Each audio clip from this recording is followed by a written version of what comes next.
Okay, now we're going to take a look at representing multiplication using a strip diagram in equal groups. And these are kind of similar.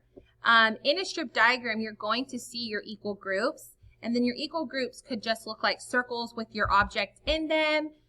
Sometimes it can look like, if you're multiplying cupcakes, it'll be like boxes of cupcakes, but the boxes are all going to have the same amount of cupcakes. So in this representation right here, this first one, my strip diagram has 4 boxes, and I have 7 in each box. So that's like 4 groups with 7 in each group, and this top would be your total or your product. Okay?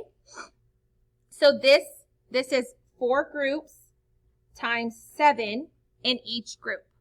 Okay? That's what this strip diagram is representing.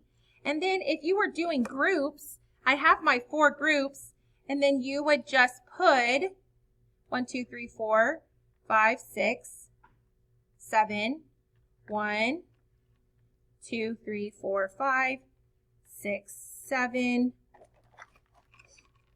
1, 2, 3, 4, 5, 6, 7, 1, 2, 3, 4, 5, 6, 7.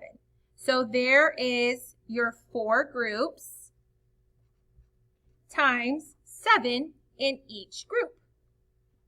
Okay, let's look at this strip diagram.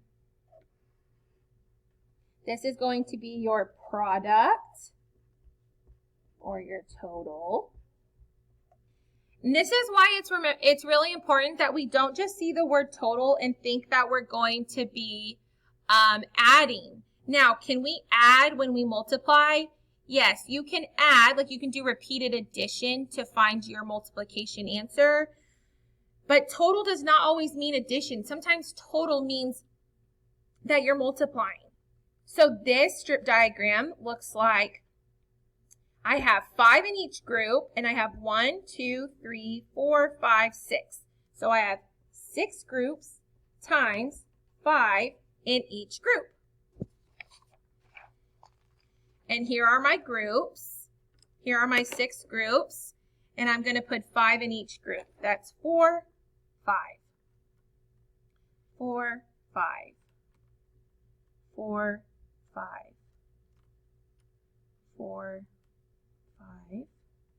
4, 5. 4, and 5. So there is my 6 groups times 5 in each group. So this equal groups represents 6 times 5. And now it's your turn to practice, and you're going to be practicing this using strip diagrams.